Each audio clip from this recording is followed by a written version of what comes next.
నిన్నటి దినాన దేవుడు మనతో మాట్లాడిన మాట చివరిగా ఒక్కసారి ఆ మాట చదువుకుందాం. హగ్గై గ్రంథం 2వ అధ్యాయం, హగ్గై గ్రంథం 2వ అధ్యాయం 4వ వచనం. అయినను యెహోవా ఆజ్ఞ ఇచ్చినదేమనగా, జెరుబ్బాబెలు ధైర్యము తెచ్చుకును, ప్రధాన యాజకుడగు యెహోయాజాదు కుమారుడా యెహోషువ దేశంలోనున్న అంద జనులారా ధైర్యము తెచ్చుకొనుడి, పని జరిగించుడి, నేను మీకు తోడుగా ఉన్నాను. ఇదే సైన్యములకు అధిపతి యెహోవా వాక్కు. ప్రార్థన చేసుకుందాం. పరిశుద్ధుడైన మా తండ్రి, ప్రేమ నమ్మకం గలదేవా, జాలి గల మా దేవుడా, ఈ దినము నాతో మాతో మందరితో మీరు మాట్లాడి నన్ను మమ్మల్ని బలపరిచి స్థిరపరిచే సహాయం చేయండి. మీ సన్నిధి మాకు తోడుగా ఉంచమని, మాకు కావలసిన వర్తన మీ నామములో దయచేయండి. యేసయ్య పరిశుద్ధ నామమున అడిగి వేడుకొంచున్నాం తండ్రి. ఆమేన్, ఆమేన్, ఆమేన్. హల్లెలూయా, హల్లెలూయా, హల్లెలూయా. ప్రియులారా, ఈ హగ్గై గ్రంథము 2వ అధ్యాయం 38 వచనాలు. హగ్గై గ్రంథము మొత్తం అంతా కలిస్తే 2 అధ్యాయాలు 38 వచనాలు. మొదటి అధ్యాయము 15 వచనాలు, 2వ అధ్యాయము 23 వచనాలు. బైబిల్ గ్రంథంలో 66 పుస్తకాలు. 66 పుస్తకాల్లో పాత నిబంధన 39, కొత్త నిబంధన 27. పాత నిబంధన 39, కొత్త నిబంధన 27. దీనికి ఒక ప్రత్యేకత ఉంది హగ్గై గ్రంథానికి. కొత్త నిబంధనలో 37వ పుస్తకం ఇది. 37వ పుస్తకం. హగ్గై తర్వాత జకర్యా, జకర్యా తర్వాత మలాకి. 39 పుస్తకాల్లో 37వ పుస్తకం హగ్గై గ్రంథం. ఇప్పుడు చెప్పండి, మొత్తం బైబిల్ గ్రంథం అంతా ఎన్ని పుస్తకాలు? ఎన్ని? 66. కొత్త నిబంధన ఎన్ని?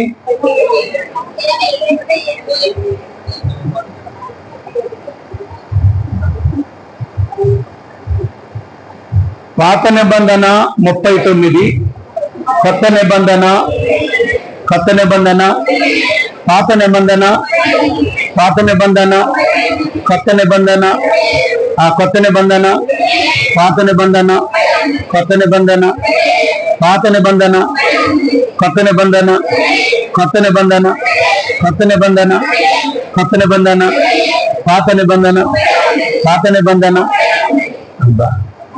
మీకు వస్తుంది బైబిల్? బైబిల్ అన్ని కలిసి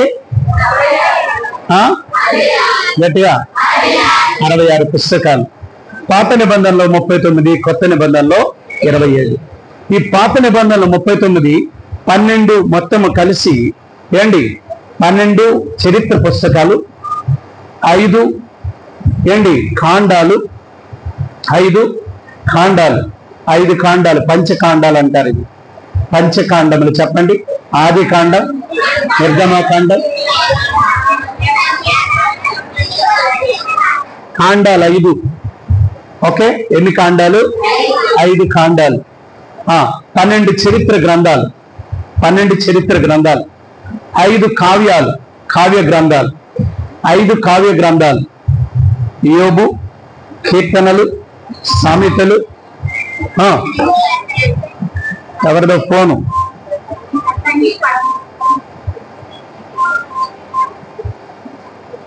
ఫోన్లు సైలెంట్ లో పెట్టండి, లేకపోతే ప్రార్థన చేస్తాను నేను. అంతే, మిమ్మల్ని చేయను. ప్రార్థన చేస్తాను. జీవితంలో ఫోన్ రాదు మీకు. జీవితంలో నాకు ఫోన్ వద్దనుకున్న వాళ్ళు సైలెంట్ లో పెట్టుకోండి వచ్చారు. ఓకేనా? నాకు వద్దు జీవితంలో ఫోను అనుకున్న వాళ్ళు సైలెంట్ పెట్టకండి. మీకు నేను ప్రార్థన చేస్తాను. లేదండి నేను వాడాలి ఫోన్ అనుకుంటే సైలెంట్ లో పెట్టుకోండి. రైట్. చూడండి, ఎన్ని 5 గ్రంథాలు, కాండ, పంచకాండములు. ఎన్ని? ఐదు గ్రంథాలు అవి. తర్వాత చరిత్ర గ్రంథాలు 12, ఇంకా 5 కావ్య గ్రంథాలు. ఇప్పుడు ఎన్నైనాయి? 5, 12, 5 ఎన్నైనాయి? బాగా తెలుస్తుంది మీకు. రైట్. తర్వాత 12 ప్రవక్త గ్రంథాలు, చిన్న ప్రవక్తలు 12 మంది. తర్వాత పెద్ద ప్రవక్తలు 5. మొత్తం కలిసి ఎన్నైనాయి? 3 5 15, 2 12 24, మొత్తం కలిసి 39. ఈజీ. బైబిల్ గ్రంథం చాలా ఈజీగా చెప్పచ్చు మీరు. బైబిల్ గ్రంథం 7 1 2 3 4 అనకుండా ఈజీగా చెప్పవచ్చు. ఏంటి? పంచకాండములు. చెప్పండి ఎన్ని? మనంటోడు గడిగారు పంచపాండవులు ఎంతమంది? నాకేమీ తెలీదు, మంచం గోళ్ళ 3 ఉంటారని చివరికి 2 అని ఒకటి చూపించాడు. అంటే పంచపాండవులు అంటే అందులోనే ఉంది పంచ అంటే 5 అని. అది చెప్పడానికి కూడా ఇలా చూసుకుంటూ ఉంటారు చాలా మంది. చతుర్భుజములు అంటే 4, త్రికోణమితి అంటే 3, 3 అంటే 3 కోణాలు, త్రిభుజము అంటారు దాన్ని. త్రిభుజంకి ఎన్ని కోణాలు రా అని ఎవరైనా అడిగితే, త్రిభుజమా మా ఊర్లో ఇప్పుడు చూడలేదే. త్రిభుజం అనేసరికి 3, చతురు అనేసరికి 4, పాంచ అనేసరికి 5. షడ్వర్గములు కామ క్రోధ మద లోభ మత్సర మోహం, ఈ 6 మనిషిలో ఉండకూడదు. ఏమంటారు? షడ్వర్గములు. షడ్ అంటే 6, వర్గములు అంటే 6 గుణములు. ఈ 6 గుణాలు మనిషి ఏ మనిషిలో ఉంటాయో వాడు నాశనమే. ఈ 6 గుణాల్లో మీ ఏ గుణం ఉందో, నాకు ఏ గుణము లేదంటారా? మీరు అనేస్తారు, నాకు తెలుసు. 6 గుణాల్లో ఏదో ఒక గుణం మనలో ఉంది కాబట్టి ఇంకా మనం పైకి రాలేకపోతున్నాం. ఈ 6 గుణాలు లేనివాడు ఎప్పుడు పైనే ఉంటాడు. ఒక విధంగా చెప్పాలంటే వాడు నిజమైనటువంటి దేవుని యొక్క ప్రవక్తగా మారుతాడు. ఈ 6 లేనివాడు.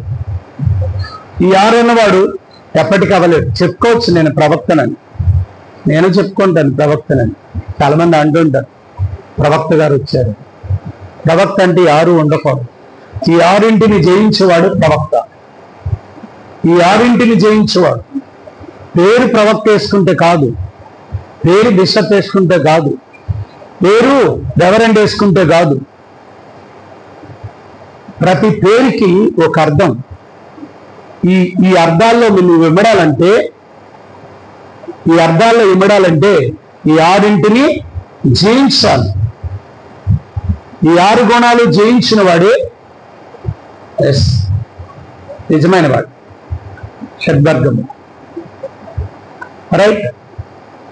దేవుడు ఒక్కడే, మార్గాలు 2, త్రిత్వమైనటువంటి దేవుడు, త్రియేక దేవుడు 3, త్రిభుజం 4 సువార్తలు, 5 పంచగుణములు, పంచగాయములు అంటారు. యేసుక్రీస్తు వారు పొందిన పంచగాయము నుండి కారిన రక్తం 5 పంచగాయములు. పంచగాయాలు ఎలాగండి పాస్టర్ గారు అంటారా? 2 కాళ్ళకు 2 గాయాలు, 2 చేతులకు 2 గాయాలు, ప్రక్కలో బల్లెపోటు. పంచగాయము నుండి కారిన రక్తం మనందరినీ స్వస్థపరుస్తుంది. నిజమే. బలెచ్చేవాడట ఆ మేకకి పంచగాయాలు ఉండాలి. పంచగాయాలు కడితేనే అది బలికి పనికొస్తుంది. ఓం పంచగాయ నమః, ఓం పంచగాయ నమః అంటే 5 గాయాలు పొందిన, 5 గాయాల ద్వారా కార్చిన రక్తముతో మమ్మల్ని కొన్నటువంటి తండ్రి నీకు వందనాలు. ఓం దరిద్ర నారాయణ నమః అంటే దరిద్రుడుగా ధనవంతుడు అయ్యుండి నా కొరకు దరిద్రాన్ని భరించడానికి వచ్చిన తండ్రి నీకు వందనాలు. ఓం కన్యక సుతాయ నమః నా కొరకు కన్యకి లోకానికి వచ్చిన కన్య గర్భములో పుట్టినటువంటి వాడా నిజం. కన్యకే పుట్టాడు. ఏ వేదమైనా సృష్టిస్తుంది, ఏ వేదమైనా ఘోషిస్తుంది. ఆయన దేవుడైన వాడు కన్యకి జన్మించాలి. దేవుడైన వాడు పరిశుద్ధుడు అయి ఉండాలి. దేవుడైన వాడు మన కొరకు రక్తాన్ని ఇచ్చి మనల్ని విమోచించిన వాడు ఎలా ఉండాలంటే పంచగాయాలు పొంది ఉండాలి. మనకు విమోచించడానికి వచ్చిన వాడు. కాబట్టి పంచగాయం. షడ్వర్గములు జయించాలి, 6 గుణాలని జయించాలి, 7 ఆత్మలు కలిగి జీవించాలి. 7 స్పిరిట్స్, ఈవిల్ స్పిరిట్స్ కాదు, 7 హోలీ స్పిరిట్స్, దేవుని ఆత్మ. 7 ఆత్మల మధ్య సంచరిస్తున్నవాడు. ప్రకటన గ్రంథంలో మీరు చూస్తే ఆయన కొరకు రాయబడి ఉంటుంది ఏంటి? 7 ఆత్మలతో సంచరిస్తున్నవాడు, 7 దీపస్తంభాల మధ్య నివసిస్తున్నవాడు. 7 అనేది సంపూర్ణత. రైట్ పిల్లరా, 8 మూలలు. ఎస్, 9 ఫలములు, 9 గిఫ్ట్స్. 9 గిఫ్ట్స్ బైబిల్ గ్రంథంలో. ప్రతి అంకికి ఒక అర్థం ఉంది బైబిల్ గ్రంథం. అంకికి అర్థం లేనిది లేదు ప్రియులరా. ప్రతి అంకికి ఒక అర్థం ఉంది. అంటే చాలా మంది ఈ అంకికి అర్థం ఉందని మా ఫేవరెట్, నీదేంట్రా ఫేవరెట్ అంటే నాకు 1 అంటాడు ఒకడు, 2 అంటాడు ఒకడు, 3 అంటాడు ఒకడు, నాది 6 అంటాడు ఒకడు, 7 అంటాడు. మీకేంటో మీకు ఏంటో మరి నాకు తెలియదులే. 10 commandments. 10 commandments. Right. Anyhow, Haggai గ్రంథం ఎన్ని అధ్యాయాలు? ఎన్ని వచనాలు? 38 వచనాలు. ఎన్నో గ్రంథం అది బైబిల్లో? 37వ గ్రంథం. కొత్త నిబంధనలో మొత్తం బైబిల్ అంతటికో 37వ గ్రంథము. పాత నిబంధనలో కూడా 37వ గ్రంథమే. కొత్త నిబంధన అంతలో లెక్కేసిన, మొత్తం బైబిల్ అంతటి లెక్కేసిన 37వ గ్రంథమే. పాత నిబంధనలో కూడా 37వ గ్రంథమే. అదేంటి పాస్టర్ గారు మరి అలాగవుతాయి కదంటే కాదు. పాత నిబంధన 39 గ్రంథాలు కదా, కొత్త నిబంధన 27 గ్రంథాలు కదా. బైబిల్ అంతట్లో కొన్ని గ్రంథాల విలువ ఉంది ఏంటి. ప్రత్యేకంగా ఆ నిబంధనకి ఇప్పుడు మత్తయి ఉందనుకోండి. మత్తయి సపోజ్ ఉంది బైబిల్ అంతట్లో 40వ అధ్యాయం, 40వ బుక్. కానీ కొత్త నిబంధనలో మొదటి బుక్. అలా ఉంటుంది అనమాట. మీరు అనుకోవచ్చు అంతా ఒకటే కదా అని. కాదు. రెండు నిబంధనలు. చెప్పండి. బైబిల్ ఒక్కటే, దేవుడు ఒక్కడే, ఆత్మ ఒక్కటే, అభిషేకం ఒక్కటే, రక్షకుడు కూడా ఒక్కడే, బాప్తిజం కూడా ఒక్కటే, చూసారా, రక్షణ కూడా ఒక్కటే, నిరీక్షణ కూడా, విశ్వాసము కూడా, ఇదంతా ఒక్కటే. వాళ్ళదొక విశ్వాసం అండి, మాదొక. చాలా మంది నేను వెళ్తుంటే అడుగుతుంటారు, మీరు ఆర్సీ అమ్మా, బాప్టిస్ట్ లోదరన్నా. మీకు అడుగుతున్నారో లేదో నాకు తెలియదు. మీరు ఎక్కడికైనా వెళ్తే ఏమడుగుతారు? మీరు బాప్టిస్ట్ సంఘస్థులా, లోదరన్ సంఘస్థులా, పెంతెకోస్తు సంఘస్థులా అని అడుగుతారు కదా. అప్పుడు మీరు ఒకటే చెప్పాలా, మాకు యేసు ఒక్కడే, నిరీక్షణ ఒకటే, విశ్వాసం కూడా ఒక్కటే. బాప్టిస్ట్ విశ్వాసం కాదు, లోదరన్ విశ్వాసం కాదు, పెంతెకోస్తు విశ్వాసము కాదు, యేసు మా విశ్వాసం. మీరు ఎక్కడైనా ఇది చెప్పాలి. లేదండి మేము పెంతెకోస్తు అండి. దేవుడు అంటాడు పెంతెకోస్తు అక్కడ ఉండండి. దేవుని సేవకుడు జాన్ వెస్లీ గారు, ఈ జాన్ వెస్లీ గారు ఏంటి, పూర్వం ఉన్నటువంటి జాన్ వెస్లీ గారు రోజుకి 16 గంటలు దేవుని కొరకు పనిచేసేవారు. 85వ సంవత్సరంలో. తన 85వ సంవత్సరం అంటే ముసలాతనంలో 85వ ఏట రోజుకి దేవుని కొరకు 16 గంటలు పనిచేసేవాడట. మీరు అందులో 16 నిమిషాలు పనిచేస్తున్నారా? ఏమండి, నేను 16 నిమిషాలు పనిచేస్తున్నాను అన్నది చేయొద్దండి. ఒక్కడు నీ పని కాదక్కోయ్, దేవుడి పని. నీ పని ఎలాగ చేస్తావు? మరి లేచి బ్రష్ చేయకపోతే అవదు కదా, ఇడ్లీ తినడానికి కావదు. స్నానం చేయకపోతే వాళ్ళ అమ్మ అన్నం పెట్టదనే స్నానం చేస్తారు కొంతమంది, లేకపోతే స్నానం కూడా చేరి ఇంటి దగ్గర ఉంటే మీరు ఎప్పుడైనా చేస్తారా? 5 గంటలు లేచి 12 లేచి బ్రష్ చేసిన వాళ్ళు ఎక్కడ ఉన్నారు? ఉన్నారా లేరా? ఉన్నారా లేరా? ఏమంటే స్కూల్ పిల్లలు అయితే పిల్లలందరూ పర్లేదులే, పిల్లలు పర్లేదు. ఈరోజు మమ్మీ సెలవు మమ్మీ, సాయంకాలం వరకు కూడా బ్రష్ చేయకుండా ఉన్న వాళ్ళు కూడా ఉంటారు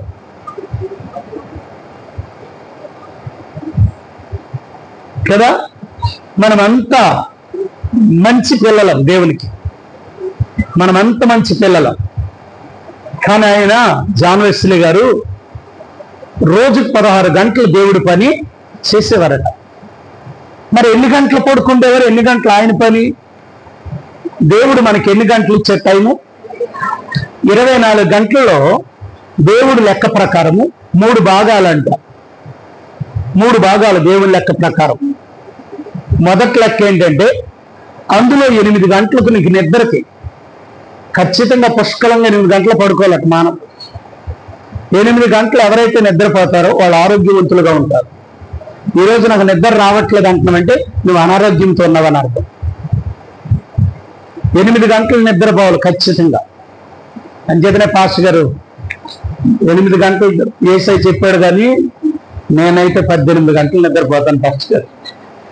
నాకు ఎప్పుడు దొరికితే అప్పుడే నిద్రపోతాను. అది కూడా దరిద్రం అట, అది కూడా జబ్బేనంట. ఎక్కువ నిద్రపోవడం కూడా జబ్బేనటండి. సైంటిఫిక్ ప్రకారం నిద్ర ఎక్కువ పోతున్నాడట జబ్బట, జబ్బులు ఎక్కువ వస్తాయట. మనం అనుకుంటే నిద్ర ఎక్కువ పోతే ఆరోగ్యం ఎక్కువ అనుకుంటాం, కాదు. దేవుడిచ్చిన టైం ప్రకారమే నిద్రపోవాలి. మీకు ఎగ్జాంపుల్ ఎలా చెప్పనా? మీ కడుపు ఎంత పడుతుందో అంతే తినాలి. ఎక్కువ తింటేటి గట్టిగా చెప్పాలి. బయట ఉన్నది ఏమంటారు? దెయ్యం పట్టింది అంటారు. మనకు కూడా ఏమైపోద్ది? రోజు రోజుకి సాగిపోద్ది. సాగిపోతే సాగుదాం ఏమండి. మొదటి రోజు ఒక ముద్ద వెళ్ళింది సాగింది, రెండో రోజు ఎక్స్ట్రా ముద్ద వెళ్ళింది సాగింది, మూడో రోజు ఎక్స్ట్రా వెళ్ళింది, ఇంకేమవుతుంది? బాగుంటారు కప్ప మాదిరి అవుతుంది. అది అది కదా. అంటే ఎంత తినాలో, ఎంత లిమిట్ ఉందో అంతే తినాలి. కానీ కొంతమంది లిమిట్కి మించి తింటూ ఉంటారు, కొంతమంది లిమిట్కి మించి తక్కువ కూడా తింటారు. అది కూడా జబ్బే. వాళ్ళకి అరగదు, అరగని జబ్బు వాళ్ళకి. వీళ్ళకి తిరగని జబ్బు వీళ్ళకి. తిరగలేరు. ఎక్కువ తింటే ఏం చేయగలరమ్మా? గట్టిగా చెప్పండి. ఎక్కువ తిన్నోళ్ళు ఏం చెప్తారు? అమ్మాయ ఏమంత తినేయడం ఎందుకంత అలిసిపోవడం ఎందుకు? మొక్కలు బాగానే 3 ముద్దలు ఎక్స్ట్రా వేసావు అమ్మయ్య. అంతేతనే దేవుడు ఎంత ఇచ్చాడో అంతే తినాలి. తక్కువ తినకూడదు, ఎక్కువ తినకూడదు. చాలా మంది పొదుపు చేస్తారు తక్కువ. అదేమి స్టైల్? శుభ్రంగా దేవుడిచ్చింది 5 ఏళ్ళు నోట్లోకి వెళ్ళని అంతే అదృష్టవంతుడు ఎవడంటే అన్నమంతా కలిపి 5 ఏళ్ళు నోట్లోకి వెళ్ళినాడు అదృష్టవంతుడట. మీరు అదృష్టవంతులు కాదు, మీరు తిండి దగ్గర తేల్చుకోండి. తిండి దగ్గర తెలిసిపోతాను మీరు అదృష్టవంతులో కాదా. తినే విధానాలు చెప్తాను. కొంతమంది ఇలా కలిపి అలాగ అంటారు. దీన్ని మన ఊర్లో పల్లెటూరులో బకాసురుడు అంటారు. వీళ్ళెవరు? బకాసురుడు తిండి ఇలాగ కలుపుతారండి. ఇలా కలిపి అలాగ పెడతారు. దీన్ని బకాసురుడు తిండి అంటారు. నేను అంటలేదు అక్క, బైబిల్ గ్రంథాలు ఘోషిస్తున్నాయి. కొంతమంది ఇప్పుడు పిల్లలందరూ ఇలాగా వీళ్ళకి బక్క సిక్కునోడు అంటారు. వీళ్ళకి ఏమంటారు? బక్క సిక్కునోడు. వీడు ఎప్పుడు అలాగే ఉంటాడు. ఎందుకంటే తిండి, దేవుడిచ్చిన తిండిని ఆశ్రయించుకోకూడదు.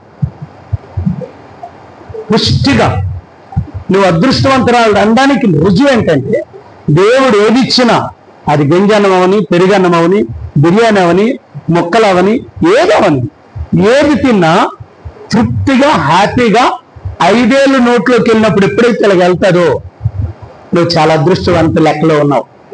కానీ కొంతమంది యువకులు త్రివెందుకో ఇలా తింటారు, ఇలా తినకూడదు. 5 ఏళ్ళు ఇలా వెళ్ళిపోవాలి, ఇలా నోట్లోకి వెళ్ళాలి. నాలుగోటోలో ఇలాగ అనుకొని ఇలా పడేస్తుంటారు. అంటే ఎక్కడికి వెళ్ళినా పాస్టర్ గారికి తెలిసిపోదు. ఎక్కడ ఏది తిన్నా ఏది తాగినా అది ఎంత దాద్దామన్నా ఎంత స్టైల్గా తాగుతాం తెలుసా. ఎక్కడ పడకూడదని ఎంత జాగ్రత్త పడుతున్నాం, కానీ ఎక్కడ ఒక దగ్గర పడిపోతుంటుంది. ఎక్కడ తాగారు కదా, నీకు ఎలా తెలుసు? అదే చూడండి, షర్ట్ మీద పడిపోద్ది. ఇలాంటి నాలాంటి వాళ్ళు ఉన్నారు అనుకుంటున్నాను. ఏ తిన్న ఎక్కడైనా దొరకకూడదు అనుకుంటే అది దొరికిపోతుంటారు. దేవుడికి స్తోత్రం, హల్లెలూయా, హల్లెలూయా. కాబట్టి ప్రియులారా, ఈ హగ్గై గ్రంథంలో మాట చూసుకొని మనం ముందుకు వెళ్దాం. మన మధ్యన సేవకులు వచ్చారు. సేవకులు కొద్ది నిమిషాలు మనతో మాట్లాడతారు. ముందుకు వచ్చేయాలి సేవకులు.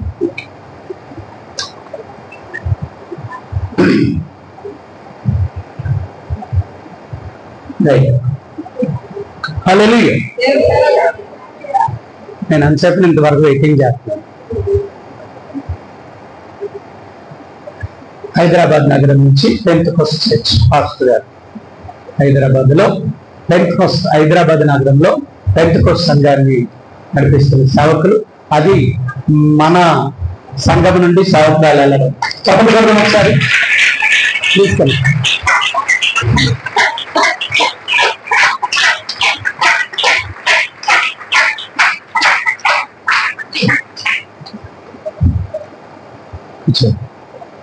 హల్లెలూయా.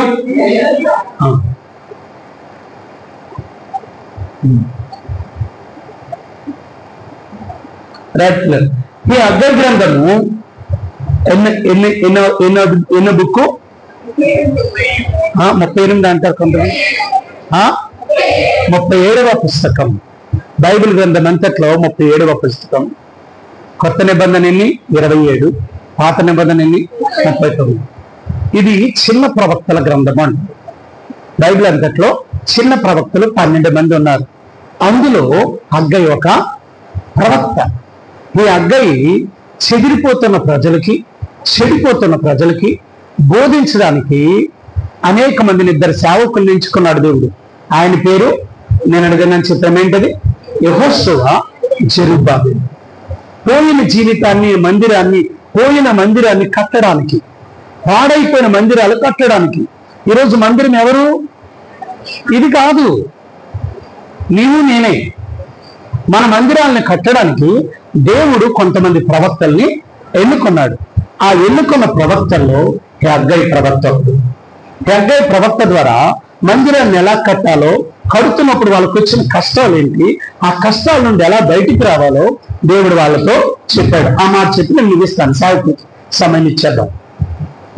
2వ అధ్యాయం చూడండి, 4వ వచనం. అయినను యెహోవా ఆజ్ఞించినదేమనగా, జెరుబ్బాబెలు ధైర్యం తెచ్చుకునము, ప్రధాన యాజకుడైన యెహోయాదాకు కుమారుడు అయిన యెహోషువ ధైర్యం తెచ్చుకునము, దేశంలో ఉన్న సమస్త జనులారా మీరందరూ ఏం చేయండి? ఇక్కడున్న సేవకులకును, ఇక్కడున్న ప్రజలకును దేవుడు మాట్లాడే మాట ఏంటో తెలుసా? మనందరికీ ధైర్యం తెచ్చుకోమంటున్నాడు.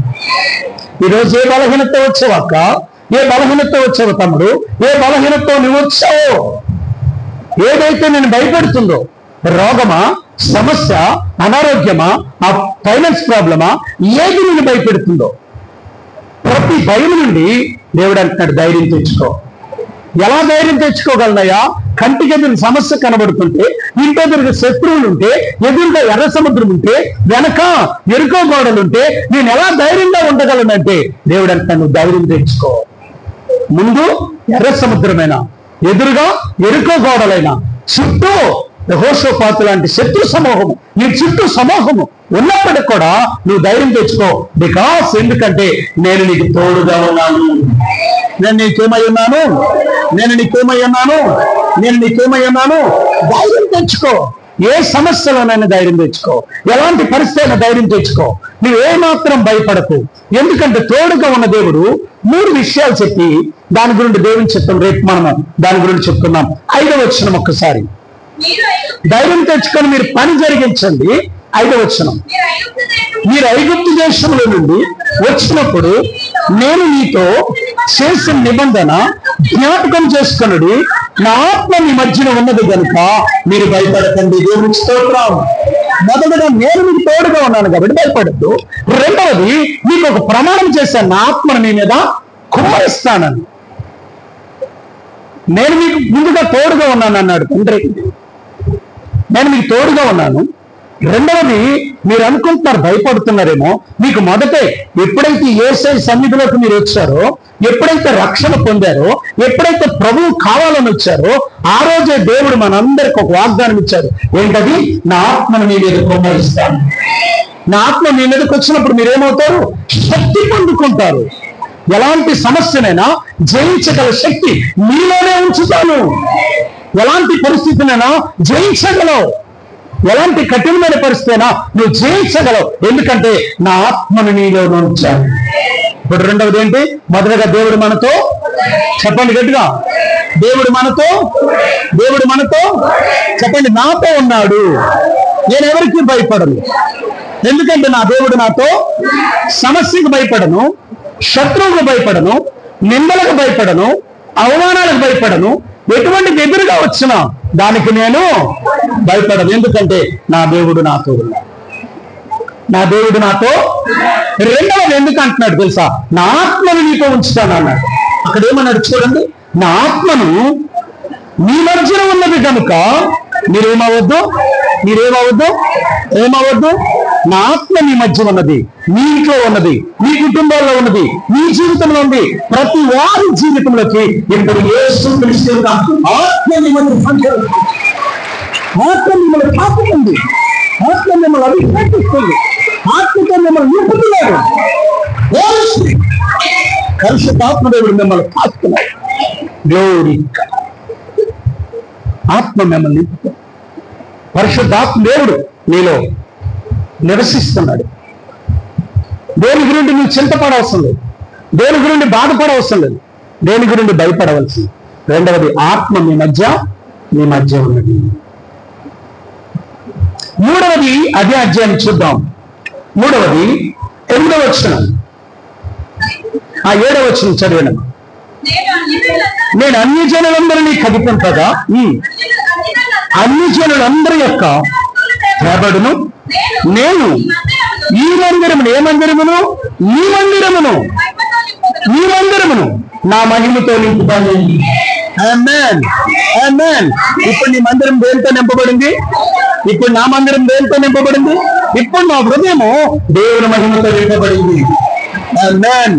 దేవుడు మహిమ మిమ్మల్ని అందరినీ నింపునుగాక. దేవుని శక్తితో మీరందరూ ఉండరు కాక. ఎటువంటి కార్యమైన దేవుడు మిమ్మల్ని చేస్తారు. ఆ మహిమ నీలో నింపినప్పుడు అనేక జనములు తెలుసుకుంటారు, యెహోవా మహిమ నీ మీద ఉదయించిందని. లేమో లేదు, దేవుని వెలుగు నీ మీదకి వచ్చాను. అటువంటి మహిమ కావాలా? 3, 1 దేవుడు మనకి తోడుగా ఉన్నాడు. రెండవది, ఆయన ఆత్మ మన మధ్యన ఉన్నది, నాలో ఉన్నది. చెప్పండి, దేవుడు నాతో ఉన్నాడు, దేవుని ఆత్మ నాలో ఉన్నది. దేవుని మహిమతో నేను నింపబడినాను. చెప్పండి, దేవుని మహిమతో నేను నింపబడినాను. ఏ దరిద్రము నన్నేమి, ఏ దయ్యము నన్నేమి, ఏ దురాత్మ నన్నేమి, ఏ సమస్య నన్నేమి. ఇప్పుడు నా శవంతో ఏమైపోయింది? పోయింది. ఇప్పుడు నీ మీద దేవుని మహిమ నింపబడింది. నీలో ఉన్న దయ్యం పోయింది, నీలో ఉన్న దురాత్మ పోయింది, నీలో ఉన్న చనిపోయింది, నీలో ఉన్న దరిద్రం అంతా పోతుంది. కారణం ఏంటంటే దేవుని మహిమతో నింపబడి. అంత గొప్ప దేవుడు. దేవుడి మాటల్ని తన వెంటలో దీవించినదా. ఆమేన్. ఈ సమయాన్ని దైవ సేవకులకు ఇచ్చేద్దాం. చక్కటి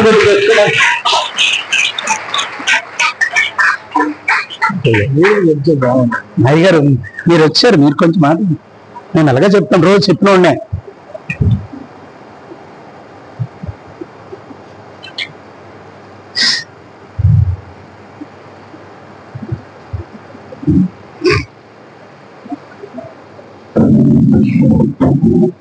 దగ్గరకు వచ్చాను, వీళ్ళ దగ్గరకు వచ్చాను.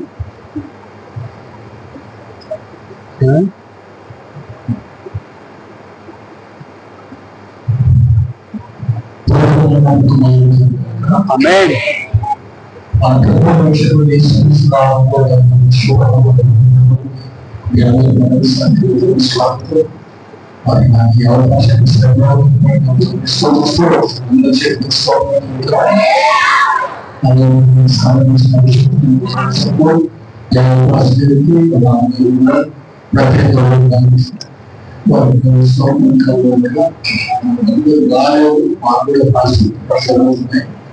ఆ సందర్భంలో రావడం జరిగింది. విదేశంలో అయ్యారు మా పెళ్లి వివాహం చేసింది. వివాహం చేసిన అయ్యారు ఇది కష్టం. ఆయన శక్తిలో మనసు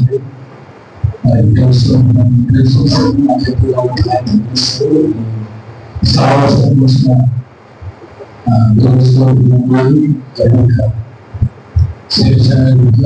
భార్య భాస్వం గారు హైదరాబాద్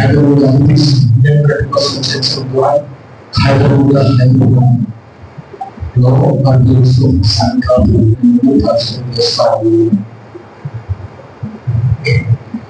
మా తెలంగాణ ఉత్తర తెలంగాణ జిల్లా పరిస్థితి మండలం 4 92 ఆయన సేవలు అందిస్తారు. 2021 సంవత్సరం 21 మే మాసంలో ఆయన వచ్చాం. ఆ నాన్నగారికి అమ్మగారు ముగ్గురు ముగ్గురు సేవలు దేవస్థానం మరి దేవస్థానం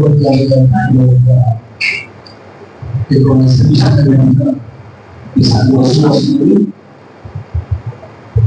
అమ్మాయి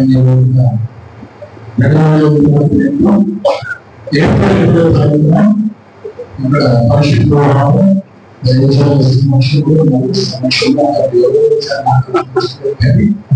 ఇక్కడే చదివింది. నేను ఆశలు తెచ్చాను. మళ్ళా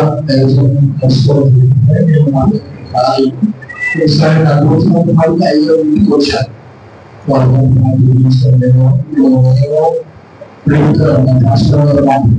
పూర్తితో వచ్చాను.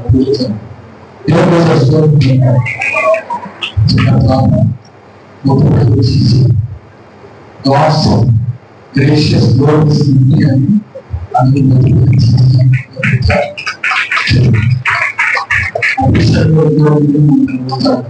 there was a selection of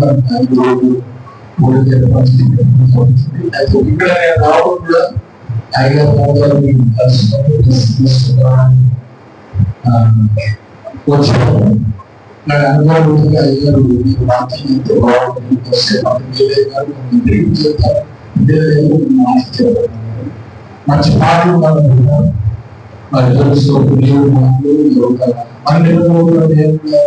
పాల్గొనడం మాకు ఎంతో సంతోషం, ఆనందం. దేవుని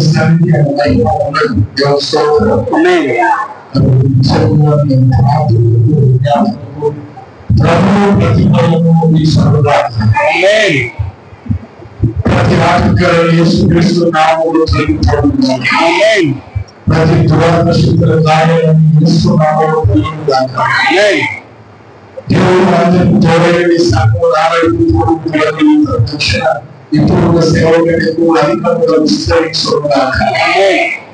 దేవుడు స్తోత్రం. తండ్రి పరిశుద్ధంగా ఒక పదచ్ఛేదం పాడండి. ఎంత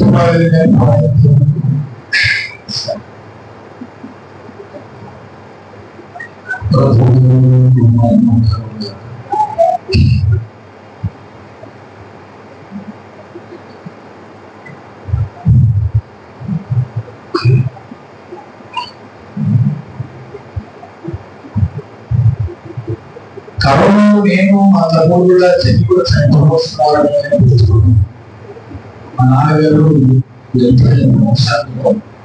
ఆయన తెలంగాణ ఐపీసీకి ప్రెసిడెంట్ ఉంటే ఒక 2 సంవత్సరాలు మాత్రమే ఆ సంఘాన్ని కాపాడుతూ ఉంటే అందులో పోతే 5 సంఘ విశ్వాసం నేను అక్కడిని సాధిస్తున్నాను కాబట్టి కానీ వారందరూ కూడా పరిస్థితుల్లో మా నాన్నగారు తర్వాత నేను సేవలో ఉన్నప్పుడు అవకాశం నాకు దొరికింది. అయితే నేను ఆ అవకాశం బట్టి అక్కడ ఉండాలని కాదు తప్పుడు మాట్లాడుతూ ఉన్నాను.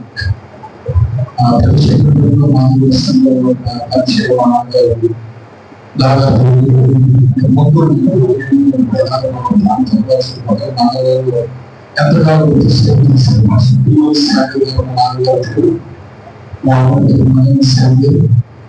నాకు చెల్లెలు సంతోషం కుమారి అదేవిధంగా తమ్ముడు కుమార్ ఆ తమ్ముడు వివాహానికి ఆయనకు జార్జి భార్య వారు నా కూతురు చీఫ్లో పాడుపడడం ఆలోచించడం ఒక 2 నిమిషాలు పాడుకోవడం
Be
లూకాసు వార్త 5వ అధ్యాయం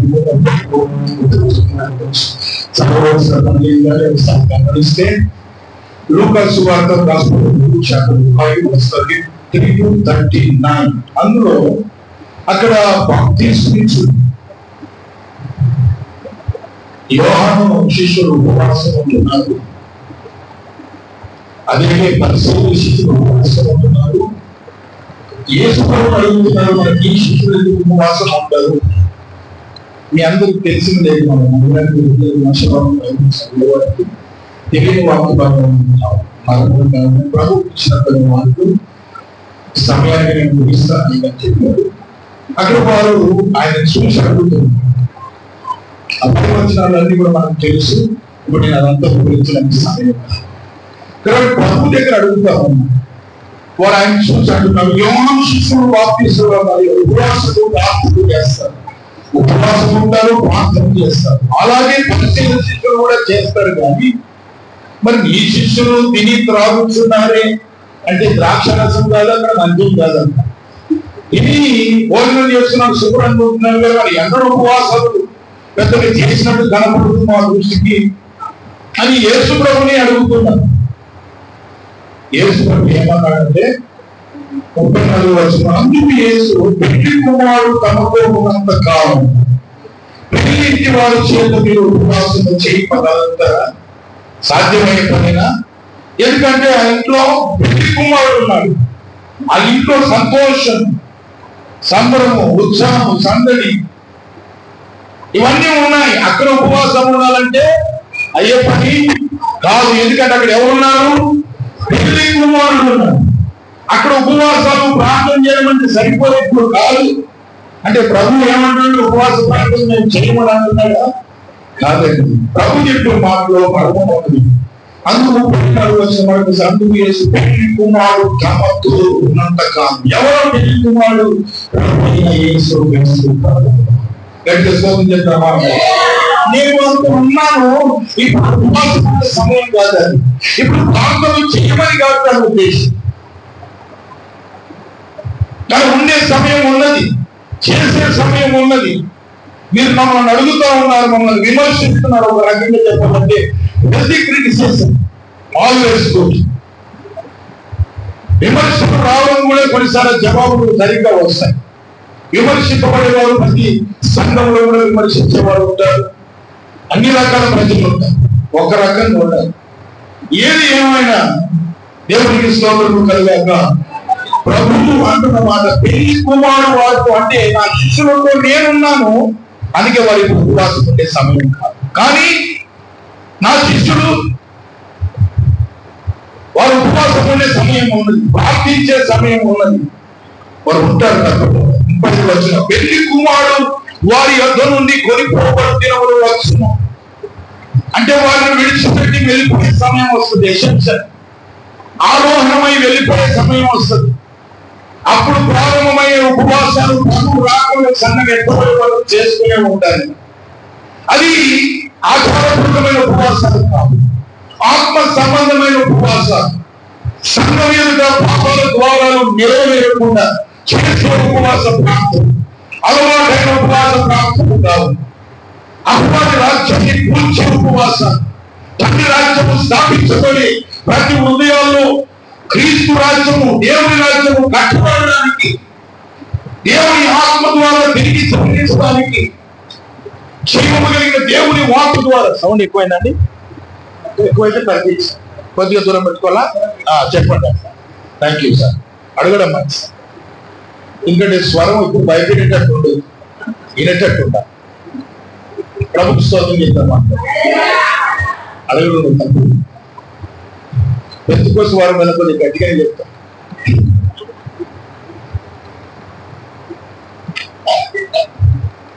అంటున్నాడు పెళ్లి కుమారుడు వారి యొద్ద నుండి పడిపోవడం అంటే అప్పుడు వారు సంతోషించడిగా. సంఘం హింసకుండా వెళ్తుంది, శోధన గుండా వెళ్తుంది, పరీక్షల గుండా వెళ్తుంది. వారి ప్రభు శరీరంగా వారితో ఉండని సమయం ఉంటుంది. అప్పుడు వారి ప్రార్థనలు పెదవులతో రావు, ఆచారంగా రావు, ఆత్మీయంగా ఉంటాయి, గుండె లోతుల నుండి వస్తాయి, వాక్యానుసారంగా ఉంటాయి, దేవుని చిత్తానుసారంగా ఉంటాయి, దేవుడు ఆలకించే ప్రార్థనగా ఉంటాయి, దేవుని ఆత్మ కుమ్మరింపు జరుగుతుంది, సంఘాలు స్థాపించబడతాయి, అనేకులు శిష్యులుగా ఏర్పరచబడతారు, ప్రపంచమంతా సువార్త ప్రకటింపబడతారు. ఆ చోట ఈ చోట ప్రార్థన కాదు, ఈ ప్రార్థనలు శక్తివంతమైన అనగా నేను ఎందు నిమిత్తమైతే వచ్చానో పెళ్లి కుమారుడు, ఆ పెళ్లి కుమారుడి కోసం పెళ్లి కుమార్తె అయిన వధువు సంఘము సిద్ధపడే వరకు ఆ ప్రార్థన ఉపవాస ప్రార్థనలు జరుగుతూనే ఉంటాయి. అందులో ప్రార్థన కాబట్టి వధువు సంఘము క్రీస్తు రాకుల్లో ఎత్తబడడానికి, రాష్ట్ర రాష్ట్రంలో ప్రభుని ఎదుర్కొనడానికి సిద్ధపడుతున్న సంఘము వధువు సంఘం. మారు మనసు పొంది, బాప్తిసం పొంది, పరిశుద్ధాత్మను పొంది, మూర్ఖులకు ఈ తరం వారికి వేరే రక్షణ పొంది, అపోస్తుల బోధనలో, సహవాసంలో, ఎడతెగని ప్రార్థన, రొట్టె విరుసలో సాగిపోయే ఈ అపోస్తలిక బోధను అనుసరించిన సంఘం. శాఖలుగా పేరు పెట్టుకోవచ్చు, ప్రభు శరీరము విభాగింపబడినట్టుగా కనబడవచ్చు, కానీ క్రీస్తు శరీరము విభాగింపబడదు. మనమంతా ఒకటి. పేర్లు ఉండొచ్చు, ఐపీసీ ఉండొచ్చు, ఇండిపెండెంట్ ఉండొచ్చు, డినామినేషన్ల పేరు ఉండొచ్చు, కానీ మనము వాక్యానుసారంగా తిరిగి జన్మించిన వారిగా ప్రభు ఏం కోరుతున్నాడు. కొన్ని మాటలు ఎక్కువ నేను సమయం కాదు కానీ కొన్ని చెప్పి ముందుకెళ్తాను. అందుకే అక్కడ అక్కడ ఒక ఉపమానం చెప్తున్నాడు ఆయన వారితో ఒక ఉపమానం చెప్పి ఎట్టనగా నంబర్ 1 ఎవరు పాత బట్టకు కొత్త గుడ్డ మాసిగా వేయడం, వేసినలా కొత్తది దాన్ని పాతదాన్ని ఏం చేస్తుంది, చింపిపోయాను. అదిగాక కొత్త దానిలో నుండి తీసిన ముక్క పాతదానితో కలియదు. అది 2వది. 3వది ఎవరు పాత దిక్కులో కొత్త ద్రాక్ష రసము పోయిన పోసినట్ల క్రొత్త ద్రాక్ష రసము తిత్తులను పిగుల్చును, రసము కారిపోదును, తిత్తులు పాడగును.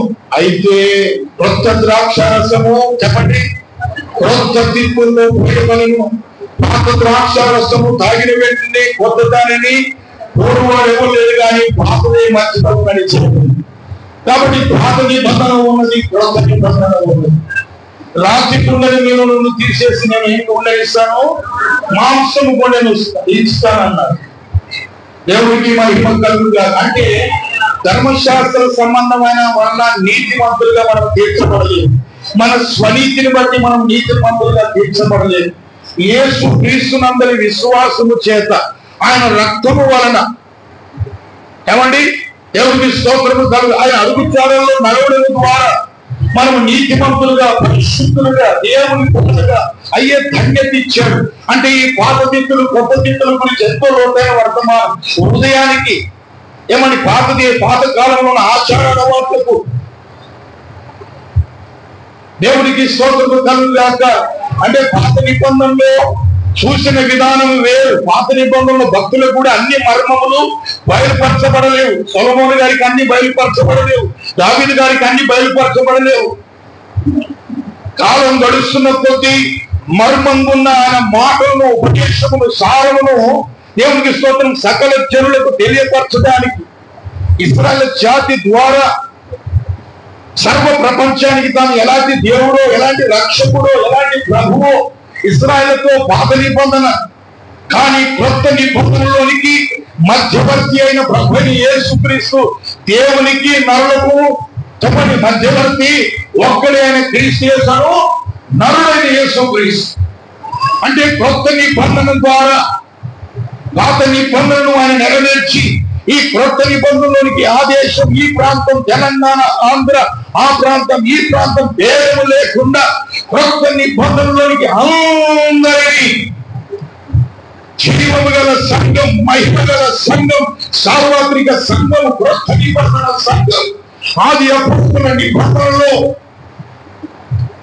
యేసు క్రీస్తే ముఖ్యమైన మూలరాయి ఉండగా ఆయన మీద అపోస్తలులు ప్రవక్తలు వేసిన ఆ పునాది మీద కట్టబడడానికి, అమర్చబడడానికి, సిద్ధపడడానికి, దిద్దపడడానికి ప్రభు రాకల్లో ఆయన స్వరం విన్నప్పుడు మహిమ రాకల్లో ఎత్తపడడానికి వచ్చే సంఘము కొరకు దేవునికి సోదరులు ఉపవాసం ఆగాయా? మీరు చెప్పండి. ఇప్పుడు ప్రభు చెప్పిన ఆ మాట మొదలుకొని క్రొత్త నిబంధనలో ప్రభు యేసుక్రీస్తు పరలోకానికి ఆరోధమై అపోస్తల కార్యములు వెళ్లే ముందు ఏమన్నాడు?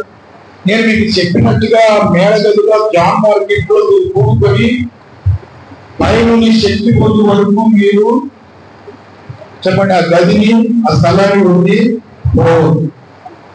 తండ్రి వాగ్దానం పొందుకునే వరకు నేను వెళ్ళి తండ్రి వాగ్దానం కుమ్మరిస్తాను. నేను మిమ్మల్ని అనాథులుగా విడవను. ఆ పరిశుద్ధాత్ముడు మీతో మీలో నేను ఇచ్చే శాంతి లోకము లాంటి శాంతి కదా. నా శాంతిని ఎవరు తీసివేశారు, నా సమాధానం ఎవరు తీసివేయగలరు. ఎన్ని పరిస్థితులైనా, తుదకు ప్రాణాపాయ పరిస్థితి అయినా స్టెఫెన్ ఏమయ్యాడు? రాళ్ళు రువ్వుతుంటే అవతల వారు రాళ్ళు రువ్వేవాడు పళ్ళు కొరికి మీరేమంటారు? అది అంటారా? తెలంగాణ యాస కొద్దిగా వేరుగా ఉంటది. పళ్ళు కొరుకుతూ అవతల వారు రాళ్ళు రువ్వి చంపుతుంటే వాళ్ళ రాళ్ళ దెబ్బలకు రక్తం కారుతున్న వాళ్ళకి దేవదూతలాగా కనపడ్డాడు. పరలోక దర్శనం చూశాడు. తండ్రి కొడుకు పార్శ్వన యేసు ప్రభు నిలబడి ఉండడం చూశాడు. తండ్రి మీరు ఏమి చేస్తున్నారు? మీరు ఏమేమి కనుక వీరిని క్షమించు. ఈ ఉపవాస ప్రార్థన ఎందుకు? తెగింపుకు, ధైర్యానికి, సాహసానికి, సాహసమైన కార్యాలు జరగడానికి, సంఘ విస్తరణ జరగడానికి. దేవుని పిల్లలందరూ ఇదే పిల్లలు ఇద్దే ఉండాలని కాదు, వాళ్ళు విస్తరించాలి, అభివృద్ధి పొందాలా, వాళ్ళు క్రమశిక్షణలోనికి రావాలా, ఆత్మీయులుగా కావాలా, తల్లిదండ్రులు గౌరవించేవారు కావాలా, దేవునికి లోబడేవారు కావాలా, ఆరాధికుడు కావాలా, దైవజనంతో పరిచారకుల్లో నిలబడేవారు కావాలా, దైవజనంతో నిలబడేవారు కావాలా.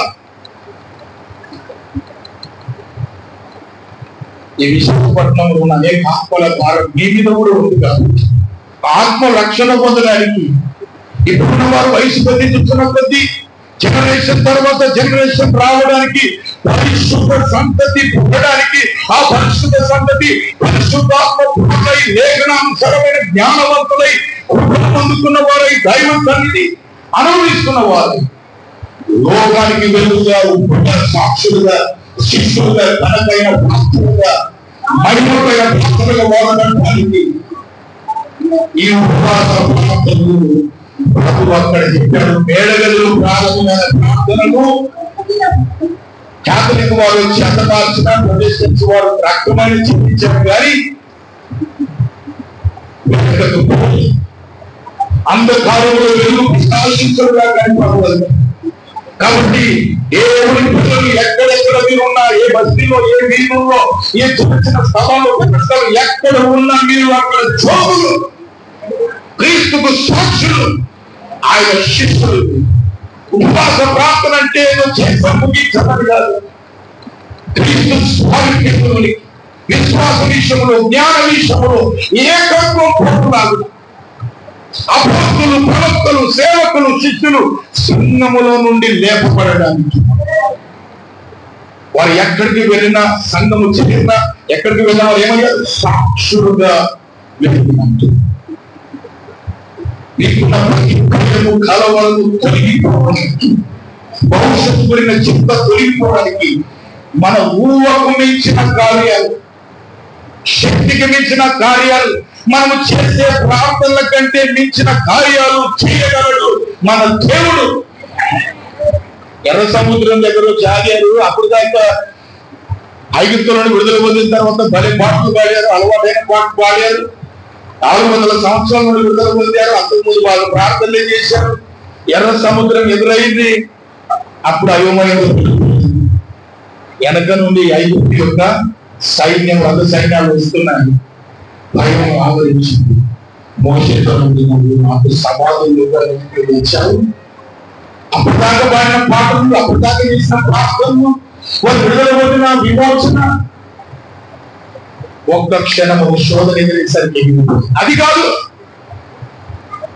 అసలు శిశులైన ఉపవాస ప్రార్థనలు అంటే అన్ని సమయంలో దేవుడి కొరకు, సంఘం కొరకు, సేవకుల కొరకు దేవుని పక్షంగా నిలబడుతున్నారు, తయారయ్యారు. దేవుని సొంత చెప్తున్నప్పుడు ఈ మాస్టర్ సాఫ్ట్గా చెప్తానంటే ఘాటుగా చెప్తున్నానేమో, కానీ దేవునికి మా ఇవ్వగలని గమనిస్తే కొత్త తీర్థుల్లో ఈ నా శిష్యుల హృదయాలు కొత్తగా చేస్తాను, నూతనాత్మతో నింపుతాను, నూతన దైవాంశంతో నింపుతాను, నూతన మీతో సదాకాలం మీతో కూడా ఉన్నాను.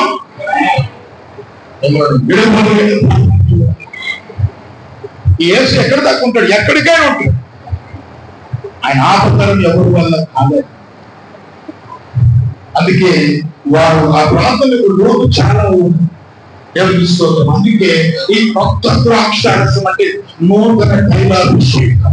ఆత్మతో అందరూ నింపబడు కాక, వాసనతో అందరూ మాట్లాడదు కాక, ఇంకా వరములతో వరములతో నింపబడు కాక, ప్రభుత్వం మీరు మరి ఎక్కువగా ప్రకాశిస్తున్నారు కాక, విభిన్న సాతాను కాళ్ళు, పథకాలు, కట్లు యేసు నామములో తీర్పుగా విలువబడతారు. ఇశ్రాయేలు సముద్రం దగ్గర వచ్చి సాగు కోరుతూ విస్మయం పడుతుంది. ఎందుకంటే కొంతమంది విస్తృత జనం ఉన్నారు. దాన్ని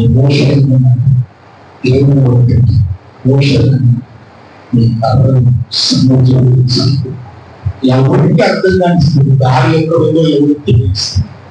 చంపేస్తారనుకున్నారు, చావే కోరుకున్నారు, కానీ ఆయన మార్గంలో సముద్రంలో దేవుడు ఏర్పాటు చేసి ఎంత అద్భుతం అంటే ఎవరి ఊహకు అందని కార్యాలు. ఐగుప్తులో ఉన్న పరులకు రథ సైన్యానికి అర్థం కాని విషయాలు దేవుడు చేశాడు. కొన్ని మనకు అర్థం కావు. అర్థం కాకపోయినా నువ్వు నమ్మినప్పుడు ఆయన నీకు తన ఆత్మ ద్వారా, వాక్కు ద్వారా బయలుపరిచి నేను ఆత్మ ద్వారా సంపూర్ణ సత్యంలో నడిపించుకునే నిన్ను విడువడు. ఆయన నిన్ను విడువడు. పక్క వచనంలో 6వ అధ్యాయము 10వ వచనంలో ఆ మాట చదువుతానండి. 6వ అధ్యాయము లూకా సువార్త 12. ఆ దినముల యందు ఆయన ప్రార్థన చేయడం కొండకు వెళ్ళి దేవుని ప్రార్థించే రాత్రి గడిపాడు. ఉదయమైన తన శిష్యులను పిలిచి వారిలో 12 మందిని ఏర్పరిచి వారికి అపోస్తలులని పిలిపించాడు. 17 వచ్చింది. ఆయన వారితో కూడా దిగి వచ్చి మైదానమందు నిలిచినప్పుడు ఆయన శిష్యులు గొప్ప సమూహములు ఆయన గురువులు తమ రోగములను కుదుర్చుకుంటూ యూదయ దేశమంతా నుండి అనేక ప్రాంతాల నుండి బహుజన వచ్చారు. 18 ఆత్మల చేత బాధింపబడిన వచ్చి స్వస్థత నుండి ప్రభావము ఆయనలో నుండి బయలుదేరి అందరినీ స్వస్థపడుతున్నది కనుక జన సమూహం అంతయు ఆయన ముట్టుకరమని యత్నం చేసి గడియ స్తోత్రం చేద్దాం. నీ చేతుల దేవుడు ఇక్కడ ఉన్నాడు, ఆ దేవుడు స్వస్థపరుస్తున్నాడు, బాగు చేస్తున్నాడు అని లోకమున్న అన్ని చోట్ల మిమ్మల్ని చూసి మీ జీవితంలో మీ ద్వారా దేవుడు కలిగించే కార్యాలకు మీరు చేస్తున్న ప్రార్థనలకు దైవజనం చేస్తున్న రాష్ట్రంలో వారు ఏడుస్తున్న కన్నీటి ప్రార్థనలకు మీరు చేస్తున్న ప్రార్థనలకు రాష్ట్రమందున నా తండ్రి చూసి ప్రతిఫలం అనగా స్వస్థత, విడుదల, విమోచన జనసమూహం దేవుడి మందిరం ఉన్నాడని పరిగెత్తుకొని వచ్చి ఆరాధించినట్టుగా దేవుడు చేయుగా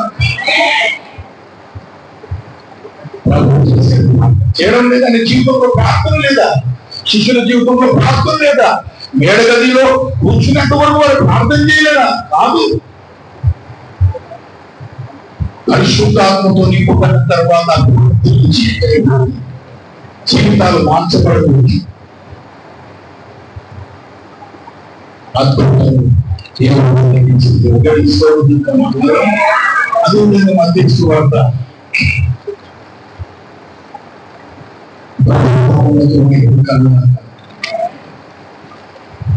అక్కడ మనం ఏం చూస్తామంటే యేసు ప్రభువు దేవునికి స్తోత్రం. మనందరికీ తెలిసి లేఖన భాగం ఏంటి? యేసు ప్రభు నీళ్ళ మీద నడిచేసి గారు కూడా అక్కడ ఆ మాట తీసుకోవాల. ఒక్క నిమిషం.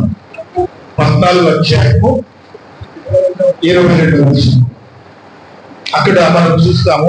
అక్కడ చూడండి 20వ వచనంలో వెంటనే ఆ జనసమూహంలో తాను పంపు చేసినంతలో తన శిష్యులు ధోనికి తన కంటే ముందుగా తిరిగి వెళ్ళవాలని ఆయన వారిని బలవంతము చేసి ఆయన జనసమూహంలో పంపు చేసి ప్రార్థన చెప్పుకు ఏకాంతంగా కొండ ఎక్కిపోయి సాయంకాలమైన ఒంటరిగా ఉండేది అంటే ప్రభు యొక్క ప్రార్థన శిష్యులు ఊహించని పరిస్థితుల గుండా వెళ్లాల్సిన పరిస్థితి, సాహసోపేతమైన పరిస్థితి. వాళ్ళు సముద్రం మీద తుఫాను చూసిన వారే, కానీ ప్రభు చేసే కార్యం పేతురును కూడా నీళ్ళ మీద నడిపించేసింది. అంటే దాని అర్థం ఏంటి? అసాధ్యమైన కార్యాలు నేను మీకు తోడై ఉంటే, నేను మీకు అభయమిస్తే, మీరు కనుక నా మాట నమ్మిన ఎడల లోకముల లాంటి అద్భుతాలు, ఆశ్చర్య కార్యాలు, కనీవి నరగని కార్యాలు నా దాసుల ద్వారా, నా భక్తుల ద్వారా నేను జరిగిస్తాను. అందుకు కావలసింది యేసు ప్రభు ఏకాంత ప్రార్థన. ఇప్పుడు మానేడు ఆయన తండ్రి కుడి పార్శ్వంలోకి ఎత్తబడినా ఏం చేస్తున్నాడు? విజ్ఞాపన. నిరంతర యాజకుడైన మన ప్రధాన యాజకుడు ఏం చేస్తున్నాడు? ప్రార్థన చేస్తున్నాడు. గడియ శ్లోకం చెప్పారు.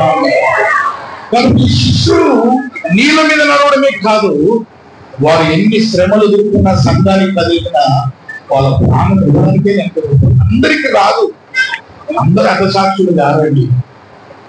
ప్రభు కొరకు నోటితో సాక్ష్యం ఇచ్చింది మనకు తెలుసు, జీవిత క్రియల ద్వారా సాక్ష్యం ఇచ్చింది. మూడవది ప్రభు కొరకు, సత్యము కొరకు ప్రభు అనుగ్రహం ఉంటే అతో సాక్షులు అయ్యే పరిస్థితి. కానీ అది అందరికి దొరకాలంటే కష్టమే. ఒక పాట వాడు దేవుని సముఖ జీవకవిలలో ప్రార్థనా పరుల కవిలలో ఈ పేరు. మన పేరు జీవగ్రంథంలో పేరు రాయబడిందే కాదు, కానీ నా పేరు పరలోకములో నా ప్రభు కొరుకున్న స్థానంలో శ్రేష్టముగా నాకు నా పేరు ఉండాలండి. ప్రభువా, నాకు ఇంకా ఈ భక్తి విషయంలో వైరాగ్యం కలిగి విశ్వాసంలో పెంచు నేను తగ్గిపోతున్నాను. మందిరానికి అయితే వస్తున్నాను, కానీ ఇంకా కొన్ని విషయంలో బలహీనుడు, కొన్ని విషయంలో నేను ఎదుర్కొన్నాను, కొన్ని విషయంలో కోపోద్రేకం చెందుతున్నాను, కొన్ని నాకు అర్థం కాని పరిస్థితులు ఉన్నాయి, కొన్ని చీకటి శక్తులు పోరాడుతున్నట్టు అనిపిస్తుంది. నా సంపదలు సరిపోతున్నాయి, నా కుటుంబాన్ని నీ మీద నడిపించు. నేను ప్రయాసపడుతున్నాను, రాత్రంతా నా అనుభవం మీద, నా చదువు మీద, నా టాలెంట్ మీద, నా గిఫ్ట్ మీద ఆధారపడుతున్నాను, కానీ నిష్ప్రయోజనం అవుతున్నా. నువ్వు నాకు కనుక పునరుద్ధారుడవు, ఇప్పుడు పునరుద్ధారుడవు, నీ పునరుద్ధార విశక్తి చేత భోజనం లేని నాకు, ఆత్మీయ ఆహారం లేని నాకు, ఆత్మీయ దృష్టి లేని నాకు, దైవ దర్శనం కోల్పోయిన నాకు, ప్రార్థన జీవితం కోల్పోయిన నాకు, క్షమించే మనసు లేని నాకు, క్షమాపణ అడిగిన మనసు నాకు, దేవాలయ క్షీణత్వం నాకు దయచు. అహంకారం ఎదిరించాలని ఎవరికి ఇస్తాడు? తెలియనులకి ఇస్తాడు. దేవునికి లోబడి చెప్పండి, అపవాదిని అప్పుడు వాడు నీ యొక్క నుండి ఏమవుతాడు? నడవడు. వారి తీవ్రమైనప్పుడు, అహంకారం విడిచిపెట్టినప్పుడు దేవుని సన్నిధిలో, ఉదాహరణకి మధ్యలో ఎంతో ప్రార్థన చేశారని పాస్టర్ చెప్పి ఆ ప్రార్థన చేసినప్పుడు నేను చూడలేదు, కానీ ఈ రోజు ఆయన చేసిన ప్రార్థన ఎందరూ చేశారు. ప్రార్థన ఆమెకు భర్తగా నేనయ్యాను, ఏమండి నాకు భార్యగా ఆమె దేవుడు. మాది ఎక్కడ? ఉత్తర తెలంగాణ. ఇది ఎక్కడ? ఇటు, అటు ఇటు. మెసేజ్లు ఏం లేవు, పంపిస్తున్నాం. మీరు తప్పుగా అనుకోలేదు, అట్లాంటిది ఏం లేదు. ప్రార్థన ద్వారా, మధ్యవర్తుల ద్వారా దేవుడు అన్నాడు. నేను అప్పుడు ఎక్కడ ఉన్నాను? దేవుడికి స్తోత్రం, నేపాల్ బార్డర్లో అక్కడ మంగినికి వెళ్ళాను. అంటే మంగిని అంటే అది ఎంగేజ్మెంట్ చేయడానికి వెళ్ళాను, అబ్బాయి ఫంక్షన్. అక్కడ అమ్మాయి, అక్కడ మా సైడ్ ఉన్న అబ్బాయి వాళ్ళు టీ ఆకు దగ్గర పనిచేస్తున్నారు. డార్జిలింగ్ దగ్గర విజయనగరం నేపాల్ బార్డర్. అక్కడికి వెళ్ళినప్పుడు మాట్లాడారు. అంతకుముందు ఈ సంబంధం ఇట్లా ఉందని తెలిసింది, కానీ ప్రభుత్వం చిత్తమ 40 ఉపవాసంగా ముందే స్టార్ట్ చేసిన దాంట్లో తెలిసింది. అట్లా ప్రార్థన ద్వారా దేవుడు కలిగి ప్రభు అన్నాడు, ఎద్దుకు రంగు నేను నా చిత్తంలో అమ్మాయి పెళ్లి చేసుకున్నాడు. సరే ప్రభు అక్కడిని ప్రభు కాదు దేవుడు చూస్తే చెప్పాడు. మీ అందరూ పొగడం కాదు, కాబట్టి మంచి ప్రార్థన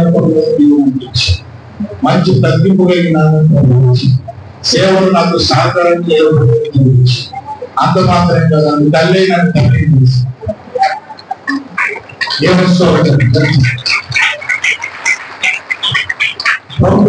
ఒక 2 నిమిషాలు ఆలోచిస్తాను.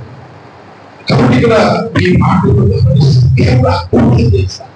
ఆయన మన కొరకు ప్రార్థన చేసుకునే ఉన్నారు, సేవకులు ప్రార్థన చేసుకునే ఉన్నారు, ప్రార్థన పనులు చేసుకునే ఉంటారు. కానీ ప్రభువా నాకు ప్రార్థన చేసి మనసు ఈ సన్నిధిలో భోజనాన్ని విస్తారమైన ప్రార్థన కాదు, కానీ ఆత్మతో కూడిన ప్రార్థన నాకు ధరించి, కన్నీటితో కూడిన ప్రార్థన నాకు ధరించి, వారు కూడిన చోటు కంపించిందే వ్యతిరేకతల మధ్యలో కూడా నీ కొడుకు భారంగా నీ ఆత్మను అనుసరించే ప్రార్థన, నువ్వు అంగీకరించే ప్రార్థన. నా కుటుంబంలో గొప్ప చలనం రావాలా, కఠిన హృదయం కలిగించబడాలా. నా భర్త, భార్య, అత్తమామలు, తల్లిదండ్రులు అందరూ రక్షణ పొందాలి. మేము కుటుంబంలో తిరిగి సేవించాలా, నీ సన్నిధిలో మోకరించాలా. ఇది నా ఆశ. ఉద్యోగం అవసరమే, వ్యాపారం అవసరం, ఊర ప్రాంతాలు వెళ్ళి బ్రతకడం అవసరం, మంచి వస్త్రాలు అవసరమే, కానీ నా కుటుంబానికి రక్షణ కావాలి, మారు మనసు కావాలి, భక్తి సంపద, నా పిల్లలు సంఘంలో పరిచయకులుగా ఉండాలి. నా యవనస్తులు సంఘంలో పరిచయకులు ఉంటాయి. బయట మంచి చదువులు ఉండొచ్చు, మంచి పొజిషన్ ఉండొచ్చు, కానీ ఎవరు తీవ్రైందో వారికి కృప ఉన్నది. ఆ కృపని ఊహించడానికంటే ఎక్కువగా నేను తీసుకెళ్ళి ఇది నేను చెప్పిన మాట కాదు, బైబిల్ చెప్పిన మాట, చరిత్ర చెప్తున్న మాట. ఏ క్రైస్తవ చరిత్రలో బాప్టిస్ట్, లూథరన్, మెథడిస్ట్ మీరు ఏదైనా తీసుకోండి, దేవుడి సన్నిధిలో దేవుడైన వారి దేవుడైన వదిలిపెట్టినాడు, ప్రార్థన దేవుడు వదిలిపెట్టాడు, పాపాన్ని ఒప్పుకున్న వారి దేవుడు చివరి ఒక వాక్యం ఎఫెసీయులకు రాసిన 3వ అధ్యాయం 14 నుండి ఆఖరి వరకు ఎఫెసీ పత్రిక 3వ అధ్యాయం 14. ఈ హేతువు చేత పరలోకమునందును భూమిలో ఉన్న ప్రతి కుటుంబము ఏ తండ్రిని బట్టి కుటుంబమని పిలువబడుతున్నదో ఆ తండ్రి ఎదుట ఎవరు పౌలు భక్తులను నేను మోకాలుని అందులో చెప్పింది విశ్వాసులకే సంఘానికి చెప్తున్నారు. చరపత్రికలు అంటారు. ఎఫెసీ పత్రిక చరసాల్లో ఉండి రాశారు. పరలోకమందును పుట్టిన ప్రతి కుటుంబము కొరకు నేను ఆయన ఎదుట మోకాలుని చదవమా మీరు మీ అంతరంగ పురుషుని యందు ఏమండి ఆయన ఆత్మ వలన ఏమండి బలపరచబడినట్లుగాను క్రీస్తు మీ హృదయములను విశ్వాసము ద్వారా ఏమండి క్రీస్తు ఎక్కడ ఉంటాడు? మీ హృదయంలో విశ్వాసము ద్వారా నివసించినట్లుగాను నీకు అనగా సంగమా నేను చూసుకున్నాను క్రీస్తు మహిమైశ్వర్యాన్ని మహదైశ్వర్యాన్ని మీరు కూడా చూడాలని నా ప్రార్థన. చరసభ చేశాడు. చూడవాలని మీరు దేవుని సంపూర్ణతయందునట్లుగా ప్రేమయందు ఏర్పడి స్థిరపడి సమస్త పరిశుద్ధులతో కూడా దాని వెడల్పును పొడుగు లోతు ఎత్తు ఎంతో గ్రహించుటకును జ్ఞానమునకు మించిన క్రీస్తు ప్రేమను తెలుసుకున్నటకును. ఆ మాట అక్కడ అంటే తెలుసుకున్నటకును అంటే సంగమా మనం తెలుసుకోవాల్సింది నేర్చుకోవాల్సింది ఎంతో ఉంది. అందుకే ఉపవాసం ప్రార్థన, వ్యక్తిగత ప్రార్థన ఉంది, కుటుంబ ప్రార్థన ఉంది, సంఘ ప్రార్థన ఉంది. తెలుసుకున్నటకును తగిన శక్తి గల వారు అక్కడ కూడా అనలేం చేయండి. తగిన శక్తి తెలుసుకోవాలా, శక్తి గల వారు కావాలి. దినాలు క్రైస్తవం విశ్వాసులు కొంటే కాదు, శిష్యుడు కావాలా.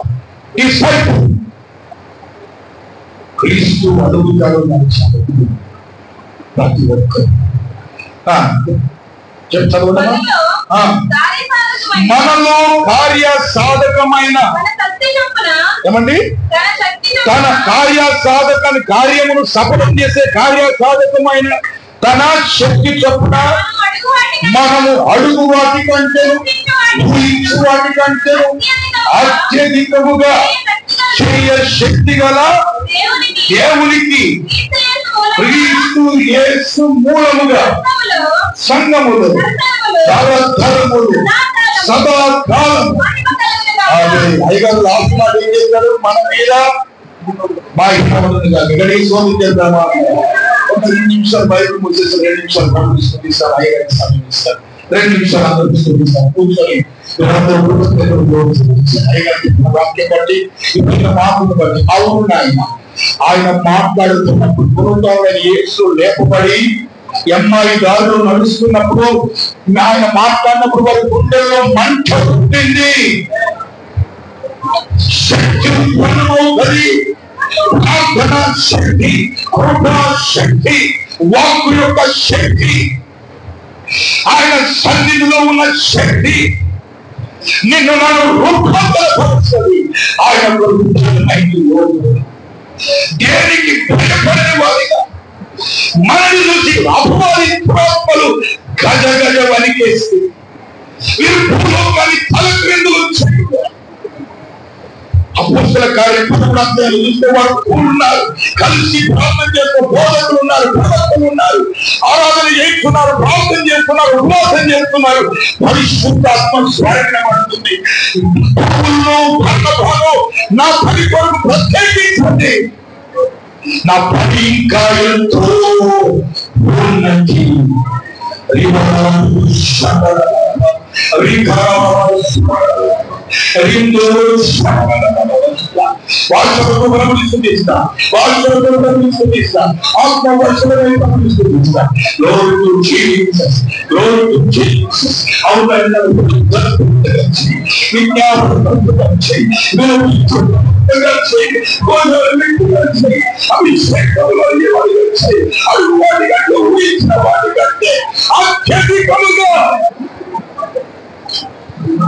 చేయగల దేవుడు.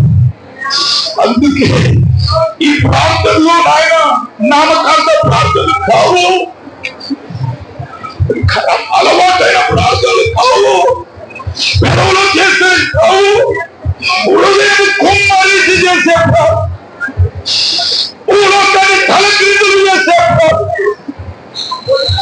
ఓ ఆత్మీయ లోకంలో అదృశ్యమైన కార్యాలు నిదానించి, నేను దృశ్యమైన వాటిని చూడక అదృశ్యమైన వాటిని నిదానించి వెలుచూపును బట్టి కాదు, విశ్వాసము బట్టి నడిపించారు. సంఘాలు స్థాపించబడ్డా ఎవరు ఒక్కరు గంటలు కాకుండా నా సంఘం అది ఒక సంఘము, యెరూషలేము సంఘము. విశాఖపట్నంలో ఎన్నో సంఘాలు ఉండొచ్చు. ప్రభువాని మాకు ఇచ్చిన తలాంతులు ఏమైనా మేము పురోగమిపోవాలా, ఇంకా నీ కొరకు మండలి, ఇంకా నీ కొరకు వెళ్ళడానికి, ఇంకా నీ కొరకు వాడబడటానికి, ఇంకా నీ పనిలో పరీక్ష చేయడానికి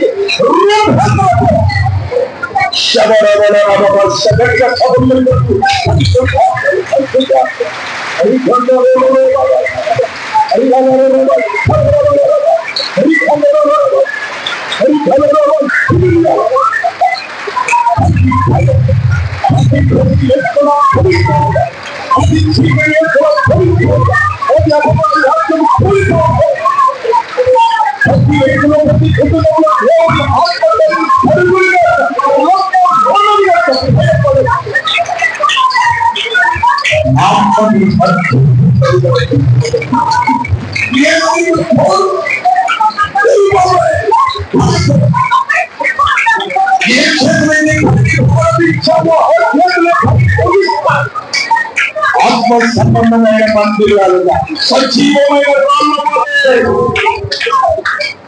ప్రభు రాత్రులు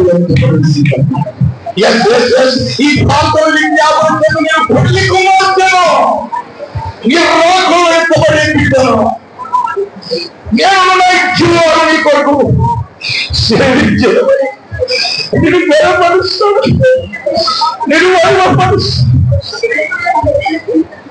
నేను సేవకుడికి ఇంకా లోపడుతున్నాను. నీ తండ్రి విషయంలో లోపడితేనే ఆశీర్వాదం నీ కృపను ఊహకు మించింది. మా ఇంటలెక్చువల్ పవర్ కంటే మించింది, మా ఎడ్యుకేషన్ కంటే మించింది, మా బలగం కంటే మించింది, మా డబ్బు కంటే మించింది. ఓ నీ కృపావరించుగా, నీ శక్తి కమ్ముకొనుగా, నీ మహిమ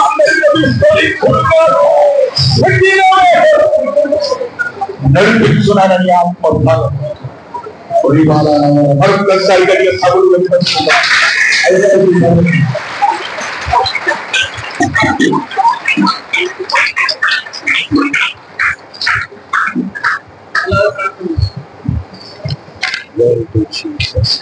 సర్వసృష్టికర్తైన దేవానికి వందనాలు.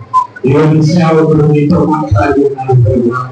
అయ్యా మా హృదయంతో మీరు మాట్లాడి ఉన్నారు తండ్రి. దేవా ఈ హృదయాలు ఎవరు మా హృదయాలతో మీరు మాట్లాడి ఉన్నారు. ప్రతి మాట మనల్ని చేశారు. మీకు వెలుగుల చూడు గ్రహించగలరు మాకు ఇచ్చారు. అయ్యా ఇప్పుడు ఎంత బలే ఇప్పుడు మమ్మల్ని ఎందుకు ఇదిగా చూసుకొని నమ్ముతున్నాం. ఇదిగో చదువుతున్నాయని మాట ఇచ్చినావు కదా. ఇదిగో ఈ సేవలు మాట్లాడిన ప్రతి మాట మా వీళ్ళు అంతా గొప్ప విడిపి ఇచ్చే భాగ్యం అందించవు అయ్యా. ఇది మొదలుకొని మేము నడిచే భాగ్యం కూడా మాకు మీరే సహాయం చేయండి. మనందరినీ ఉంచమని తండ్రి, నీ పరిశుద్ధ ఆత్మ కావాలి ఎన్నిక చేసుకోమని, ఇంకో భయపడక ఇంకో పడక చెయ్యక ఇంకో తీసుకోవాలి ఇంకో ఉండాలని మాకు ఇస్తున్నావు ప్రభా. అయ్యా ఇప్పుడు ఏ విధంగా కలుపుతూ వచ్చినారో, ఏ విధంగా కన్నీళ్ళు వచ్చినారో ప్రభా, మీరు మాట్లాడి ఉన్నారు. ఆ మాట నేర్చుకున్నా ప్రభా. అనేక మంది జ్ఞాపకం వరకు చెప్పడానికి సహాయం చేసి ఇంతవరకు ప్రతి వాక్యం తండ్రి మనలో వాళ్ళు మాకు అందరికీ మీరే సహాయం చేయండి. బలపరచండి, స్థిరపరచండి. ఏ స్వల్పరిస్థితి నాకు అడిగి వెళ్ళిపోతున్నాము తండ్రి. ఆమేన్. హల్లెలూయా హల్లెలూయా.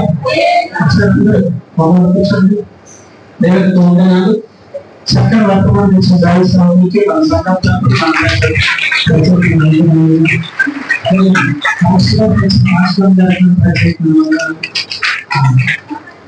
మన అభిప్రాయమైనప్పుడు కూడా మనం వందనాలు చెప్పి రాసుకుంటారు. మన సంఘం నుండి వెళ్ళినప్పుడు కూడా, మన సంఘంలో ఉన్నప్పటికీ, మన పిల్లలైనప్పటికీ, మన రాష్ట్రం గారైనప్పటికీ ఖచ్చితంగా తెలియజేయాలా. దేవుని స్తోత్రం. రాష్ట్రం గారు